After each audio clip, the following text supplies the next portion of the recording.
விந்தை கிறிஸ்தேசு ராஜா உந்தன் சிலுவையின் மேன்மை பாடுவோம். தேவநாம மகிமைக்கென்று காணிக்கை பெற்றுக்கொள்ளப்படும். விந்தை கிறிஸ்தேசு ராஜா உந்தன் சிலுவையின் மேன்மை, உந்தன் சிலுவையின் மேன்மை. விந்தை கிறிஸ்தேசு ராஜா உந்தன் சிலுவையின் மேன்மை, உந்தன் சிலுவையின் மேன்மை.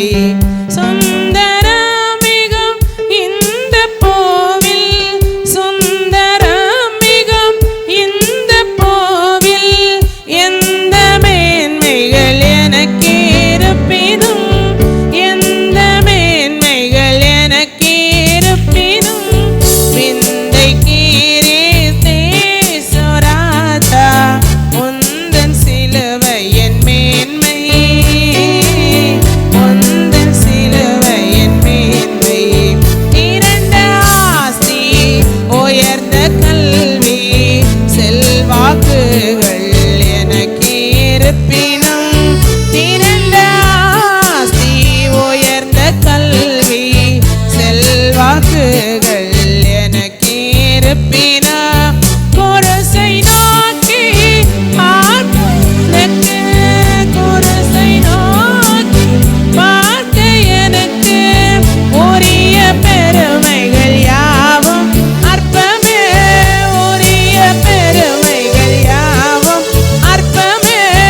விந்தை கிறிஸ்து உந்தன் சிலுவையின் மேன்மை, உந்தன் சிலுவையின் மேன்மை.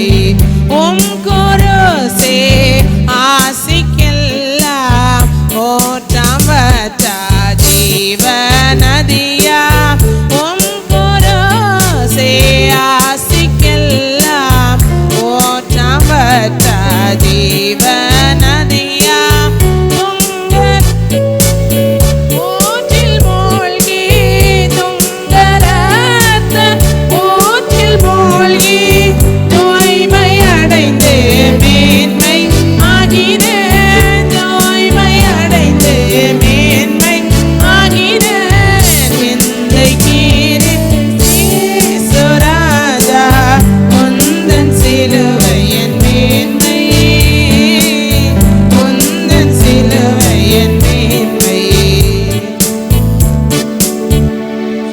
ஜெபம் செய்வோம். சகல நன்மைகளுக்கும் ஆசீர்வாதங்களுக்கும் ஊற்றும் உரடமாயிருந்து எங்களை நடத்தி வருகிற பரிசுத்தமும் நீதி நிறைந்த நல்ல கர்த்தாவே, ஆசீர்வாதமான இந்த புனித வெள்ளிக்கிழமை, குட் ஃப்ரைடே, இந்த நல்ல வெள்ளிக்கிழமையிலே ஆண்டவரே நாங்கள் ஒன்று கூடி எங்கள் இரட்சகராகிய இயேசு சுவாமி சிலுவையிலே 2000 ஆண்டுகளுக்கு முன்பதாக அவர் கோர காட்சியாய் தொங்கிக் கொண்டிருந்த போது ஜீவனை விடுவதற்கு முன்பு ஆண்டவரே நாங்கள் ஆண்டவரே தியானிப்பதற்கென்று ஆண்டவரே ஒரு நல்ல முன்மாதிரியாய் 7 வசனங்களை அவர் மொழிந்தார். அதை தியானிக்கும்படி இந்த இடத்துல அநேகம் பிள்ளைகள் தங்களை அர்ப்பணித்து ஆண்டவர் அருமையான முறையில் ஆயத்தம் செய்து இதுகாரும் அவர்கள் தங்களுடைய வசனங்களை சிறப்பாக அவர்கள் தங்கள் ஆண்டவரை கடமைகளை செய்திருக்கிறார்கள். உமக்கு ஸ்தோத்திரம் கர்த்தாவே. இப்பொழுதும் எடுக்கப்பட்ட காணிக்கைகளை கர்த்தாவே அங்கீரியும். என்னுடைய ஆசீர்வாதங்களை எங்கள் ஜனங்கள் தங்களுடைய ஜீவிய காலமெல்லாம் மகிழ்ச்சி, சமாதானம், ஐஸ்வர்யம், செழிப்பு, விடுதலை அற்புதங்களாக கண்டு அனுபவிக்கும்படி கிருபை செய்வீராக. விசேஷகரமாக இன்றைய தினத்திலே இந்த புனித வெள்ளிக்கிழமையிலே இந்த 3 மணி நேர தியான கூட்டத்துக்கு பிற்பாடு ஆண்டவரே ஜனங்களுக்கு ஆண்டவரே உணவு கொடுக்கும்படியாக திரு எஸ் சுரேஷ், திருமதி டி நளினி தம்பதியினர் ஆண்டவரே சோதரம் ஆண்டவரே அவர்கள் காணிக்கையாக அர்ப்பணித்திருக்கிறார்கள். கர்த்தர் தாமே அந்த ஆகாரத்தை எங்களுக்கு பரிசுத்தப்படுத்தி ஆசீர்வதித்து தரும்படியாக நாங்கள் ஜெபிக்கிறோம். அதோடு கூட இன்றைய தினத்திலே ஆண்டவரே ஒரு பசு மாடு கன்று ஒன்று அவர்கள் வளர்த்து அதை விற்பனை செய்து அந்த பணத்தை கொண்டு ஆலயத்துக்கான ஆண்டவரே சோதரம் பாத்திரங்களாக அவர்கள் வாங்கி வைத்து இந்த ஊழியத்தை தாங்கி இருக்கிறார்கள். கர்த்தர் அந்த காணிக்கைகளை நீர் அங்கீகரிக்கும்படியாக நாங்கள் ஜெபிக்கிறோம். தொடர்ந்து ஆண்டவரே இதுவரைக்கும் பேசிக்கொண்டிருந்த ஆண்டவர் வசனங்களுக்காக பிள்ளைகளுக்காக சோதரம் இனிமேலும் அடுத்தடுத்த வசனங்களை பேசப் போகிற பிள்ளைகளையும் கருவியாக நீரெடுத்து பயன்படுத்துவீராக. ஆராதனை முடிவரை நம்முடைய கிருபையும் ஆசீர்வாதம் எங்களோடு தங்கியிருக்கட்டும். இயேசு இரட்சகர் மூலமாக எல்லாவற்றையும் தாழ்மையோடு வேண்டுகிறோம் ஜீவனுள்ள நல்ல பிதாவே. ஆமேன். ஆமேன்.